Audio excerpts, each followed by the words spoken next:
Sorry about this little delay. Sorry. Yeah.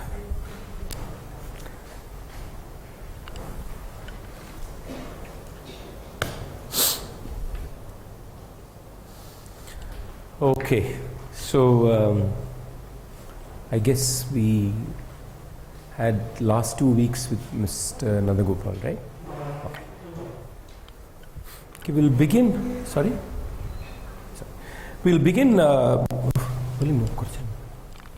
We'll begin with maybe going back to a few questions that we had raised in the beginning of these series of lectures on intention, because kind of gets a little,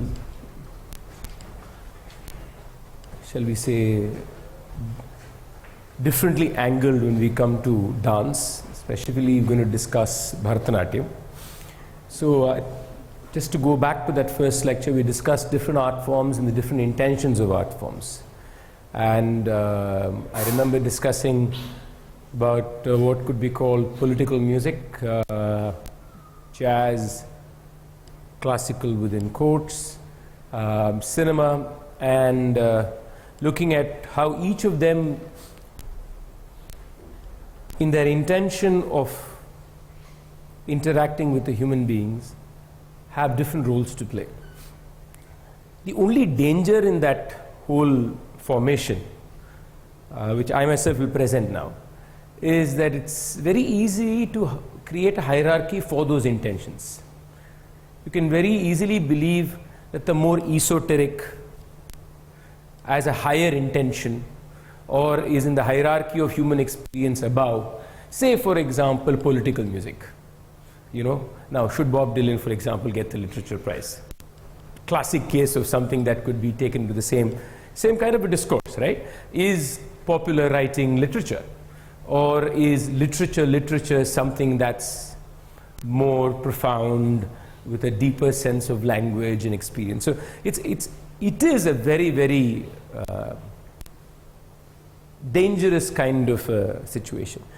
But that's why I'd like to go back to that and say that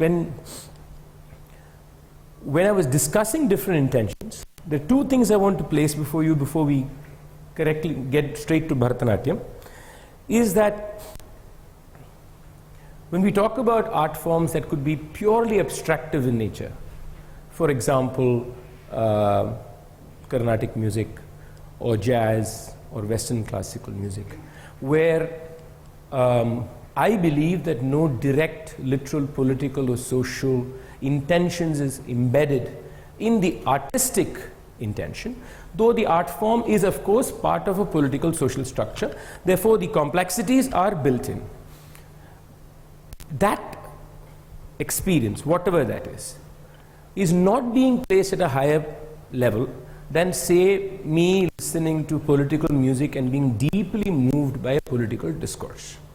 There are two things that need to be remembered, that one cannot exist without the other. In the sense, as a human being, we require these different kinds of emotional impulses and emotional necessities for them to enrich the way we experience life. So the most abstractive kind of experience cannot be an isolated, independent happening unless there is a political being within us, unless there is a social being within us. That's the point I'm trying to make. So the political and social being enriched by political music or social music or culture, or shall we say even traditional music like lullabies, etc., is as essential for the experience of the abstraction as the abstraction is as essential for the experience of the political. Therefore, each of them kind of trigger different senses in the human being, and therefore I want to make it very clear that I am not placing anyone at a higher pedestal. Having said that, the other possibility also lies that the intentions of the music may be one, but how a human being receives it can be totally different. That too cannot be counted off it. You could say, listening deeply, purely devotional music, whether it is Hindu, Christian or Islamic, for me is completely abstractive. I don't care whether you're singing on Allah or Rama or Jesus, it's really immaterial to me. When I listen to Nusrat Fateh Ali Khan, to me it is something completely, it's an abstraction of sound. And that cannot be again denied in this whole discourse. All that I will say is what you receive out of it is your own ability as a human being to absorb in different ways. But what we tend to do, which is where the problem is, we place that ability of ours to receive in a certain way as the intention of the music. This is where the problem happens. You could have the similar experiences anywhere. Music is just one trigger. You could have it with anything else. The reason I say that is in mathematics also you could face a very similar thing. Pure math is being completely a very abstractive kind of a non-literal intention kind of an endeavor, you know, or science versus applied science, for example, where the idea that something literal is not necessarily happening when I'm working with the abstractive nature of numbers or signs or symbols cannot place it at a higher pedestal than any other function that may work with literal human functionality, because the human experience is dependent on both being existent in the way we experience life. Now come to Bharatanatyam. I'm using Bharatanatyam as the art form to try and explore what could be called again the word classical dance. And like I told you right in the beginning, I'm extremely uncomfortable with the word classical. I'm just using it so that we understand, just make it easier for us to understand, because so used to using that word. That's the only reason. Because for me, the word classical is not an aesthetic construction. I'm very clear that it's a political construction. Therefore, I'm just using it for convenience. I just want to throw the question out is, what's the intention of Bharatanatyam? And most of you have seen Bharatanatyam in some form or the other somewhere. Somewhere, anybody who has not at all seen Bharatanatyam, that will be a shocker. But is there one? Because it's generally, it kind of symbolizes India's idea of culture today. So if you see Indian culture, you will have to see a Bharatanatyam dancer's poster somewhere. From Geneva to New York to Sydney, you will find Bharatanatyam dancer. So what is the intention of Bharatanatyam?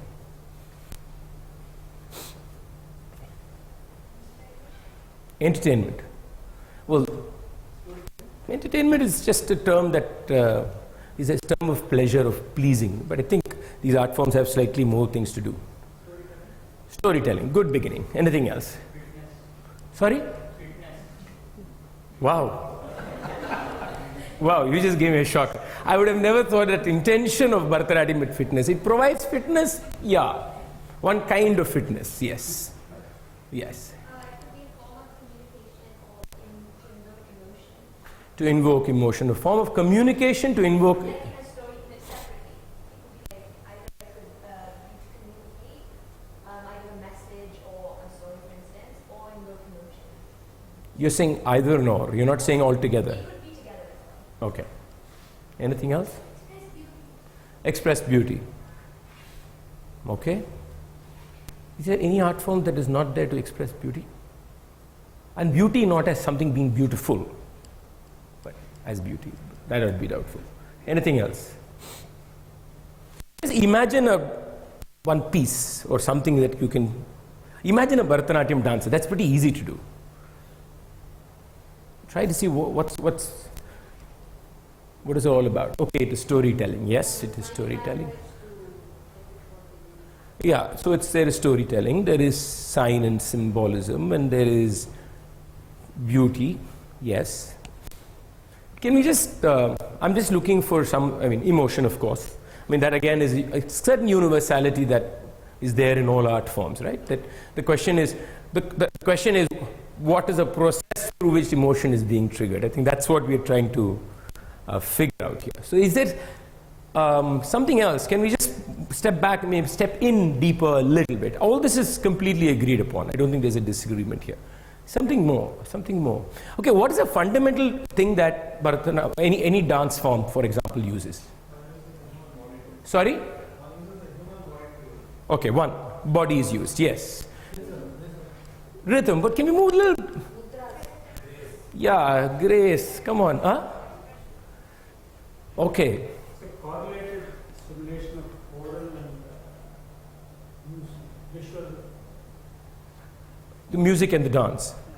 Okay, Fine, completely agree, yes, of course. So would you say that the dancers are predominantly female and the audience is predominantly male?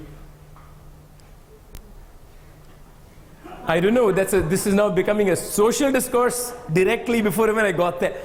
Well, yes, we're going to get there at some point to that discussion, definitely, and why the idea of the body is going to definitely come in. And the idea of the female body is a very important part of this discussion. But let's get there a little later, not so quickly, you know. So, women forms earlier are supposed to be more overtly sexual. yeah, okay.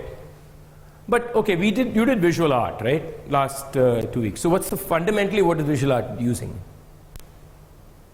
I'm just looking for 1, 2 words. We got one movement, yes, but just looking for another word.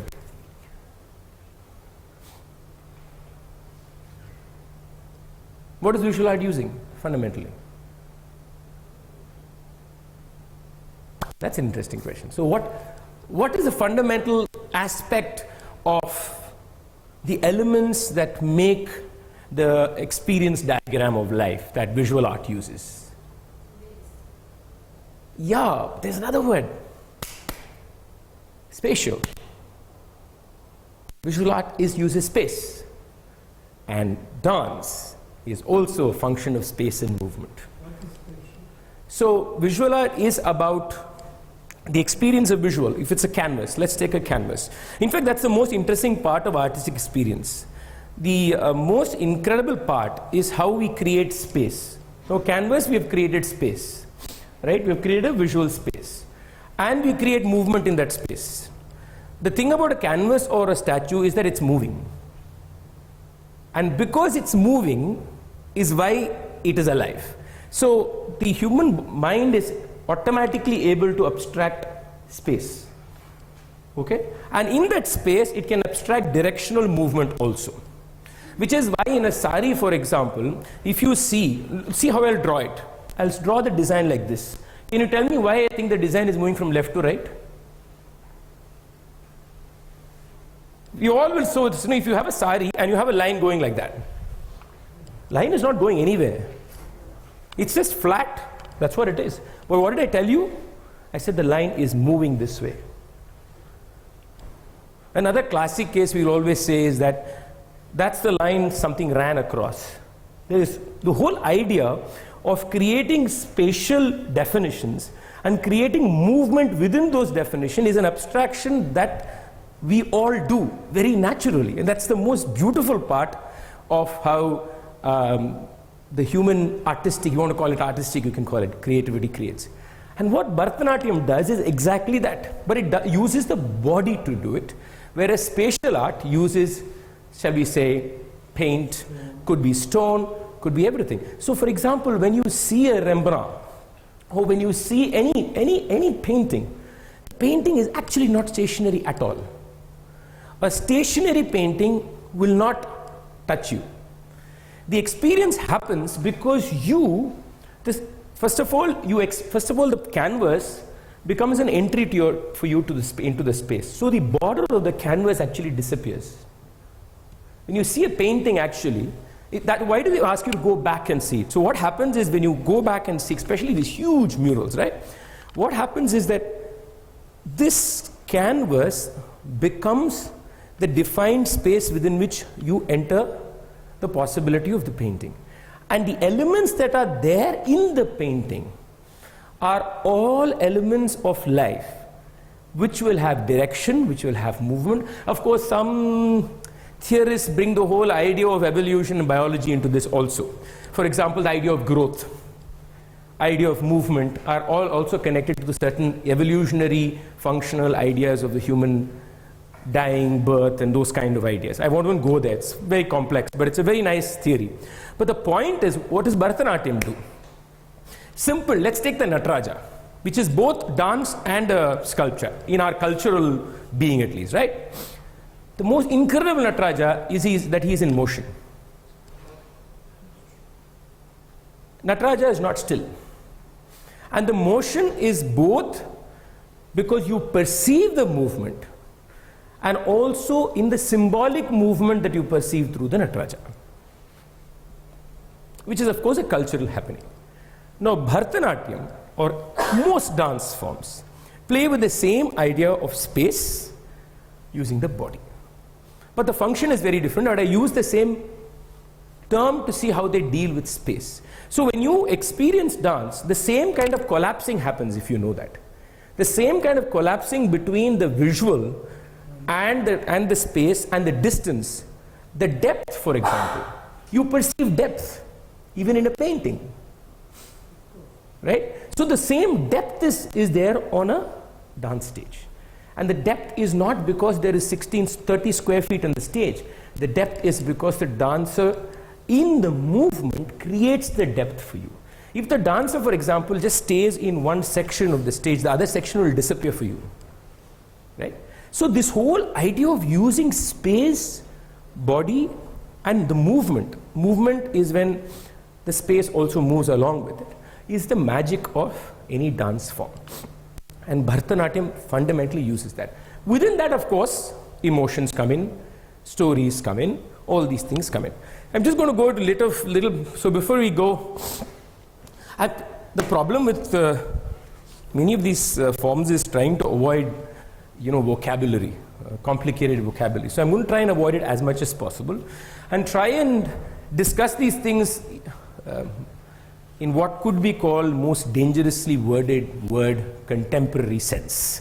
But I use that because try and use in a language that we'll probably understand in conversation, and rather than go to what I'm going to tell you what Bharata said, of course, but not in the context of Bharata, but in the context of how we could all experience it.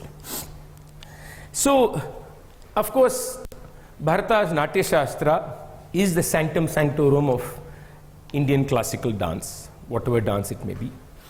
And Bharatanatyam, of course, the word Bharatanatyam. First, please remember that word is a modern construction. That word did not exist historically. It was who actually created that word is, of course, a debate. One person who's been attributed to have created the word is a man called E. Krishna Iyer, a Renaissance person of the form. We will come to him a little late, maybe next lecture, actually, not this lecture. But the word Bharatanatyam, first of all, is very dangerous because it automatically gives you a sense that this has been practiced for 2000 years. From when Bharata, whoever Bharata was, whether he was a person, who knows. But the Natya Shastra, without doubt, is an outstanding treatise in the idea of aesthetics, the ideas of artistic experience, but defined more or less to what could be called high class / caste, or how you want to place it, kind of art forms. But it is a fascinating discussion that Bharata brings in. But it's not just Bharata, but commentators like Abhinavagupta, about 7 centuries, 8 centuries, 9 centuries later, build on that. Then you have Abhinaya Dharpana, you have many other treatises that come in. Okay, they all use Bharata, but they use the same concepts of the idea of aesthetics, idea of the aesthetic experience, and therefore we have to explore that a bit, fortunately or unfortunately, before we come to the other aspects of Bharatanatyam. So, I don't know whether you remember, I had mentioned the word Natya, I think, in my lecture in Carnatic music. Natya today is seen as dance, but in the Bharata period, Natya was a theatrical presentation. Okay, and there were 3 components to the theatrical presentation. One was music, shall we say melodic music. The other was rhythmic. The third was Natya, but here meaning the dance, drama aspect of the larger word Natya. So there are 2 words Natya coming in, so don't get confused. The music was called Gana. If you remember, I had said Gandharva was what was known as the purer form of music. Gana was the music that was there for the presentation of the theatre. Okay? And in which you had melodic instruments, which mean string instruments, wind instruments, and the voice, the 3 primary things. Then you had Vadya, and here usually Vadya means instrument, but in this context, Vadya means usually skin instruments. I think could also be these huge cymbals that kept rhythm. I think they are also part of Vadya. And basically percussion. And Natya was the dance. Now, it is the coming together of these three elements that was taken to be Bharata's theatre. What I like you guys to do, if you have time, whenever, go to YouTube and Google Kudiyattam. Kudiyattam is a dance, is a theatrical form which is still there in Kerala. It is probably closest to what Bharata may have meant by his Natya. Okay? Even Yakshagana, to a large extent, shows resemblance of older forms. Bhagavata Mela, which is practiced in a little village called Melatur in Tamil Nadu, also shows similar old theatre kind of presentation where you have all these aspects coming in. Now, an important aspect of this word Natya, okay? We use this word Abhinaya now very often. I think many of you have heard the word Abhinaya. Abhinaya means what? Anybody? Hand gesture. You? Acting, expression. So, Abhinaya is used in a slightly larger sense. We've now today when we use Abhinaya, we usually mean facial expressions or facial emotiveness. But Abhinaya, in the sense of used by the scholars to a large extent, involves different kind of processes through which the idea of emotion is communicated, is what they look at. So it could be what is known as Angika, which is where the limbs are used. It could be Vachika, which is the words are used. It could be Satvika, which are involuntary. And it could be also the costumes, the aharya, the costumes and the designs. For example, in Kathakali or something, you will see that the costume of Ravana is very different from the costume of Rama. If you knew Kathakali, even the colors that are there in the face, I think even in Tayyam, you would have probably encountered very similar things where the colors used also determine the kind of the character and all that. So all these are instruments used to communicate emotion. So you could have even limb movements that are communicating emotive experience, not necessarily facial expression. I'm just trying to say that because we are used to saying, you know, I've seen all these pictures of people showing facial expressions and it being Abhinaya. Abhinaya is slightly more encompassing. It could be just the person sitting in a position in a costume that can tell you. I think Abhinaya is very true of life. If you see anybody coming in a context dressed in a certain fashion, even without the person having one expression, you've already decided what the person does. You've already decided their functionality. So there is a certain Abhinaya which is coming out from the person by simply the clothes the person is wearing, right? Or the voice, the texture of the voice. You may not understand the language, but the texture of the voice will tell you a certain emotiveness. So it's a slightly larger word we can use. Now, there's this very fascinating debate that I think is still on, but at least it's very, very huge during the time of, I think, all the scholarships in the early part of last century. Is this about this whole idea of Natya, this all-encompassing dance, and another word called Nritta. And in between the two, there's another word called Nritya. Okay, they just thought they'll make life difficult, I think, at some point of time. So is there a difference between the three? All these conversations, and there are still discussions, and different scholars have some different nuances to it. But first of all, how is this dance supposed to come? So there's a whole mythology about this. So some amount of mythology is, the story goes that Brahma, he wanted Bharata to create something that would distract or please the ears and the eyes of human beings. And Bharata came up with this Natya. And so then Bharata was asked to present this, I think with Brahma's 100 sons or somebody's 100 sons. I don't remember exactly now. And this was presented to the Lord's thing. The whole idea is also that in dance you have the Tandava, or the masculine to some extent, is something that came from Shiva, and the Lasya, the more nuanced, delicate, is supposed to have come from Parvati. Tandava is also used in a technical sense to equal itself to mean Nritta also. So, but I'm not going to get into all those complications that happen in the discussion.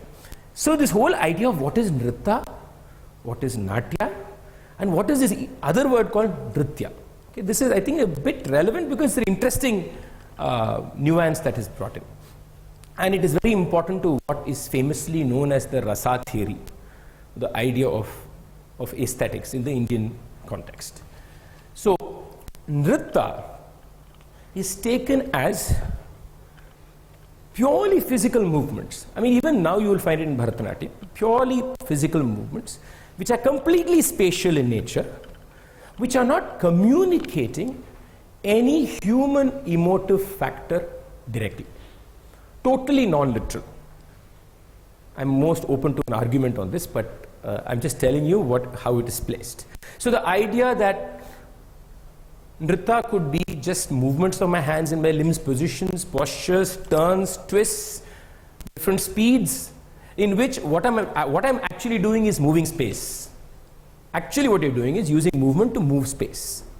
Okay? And by just doing that, there is a certain aesthetic experience.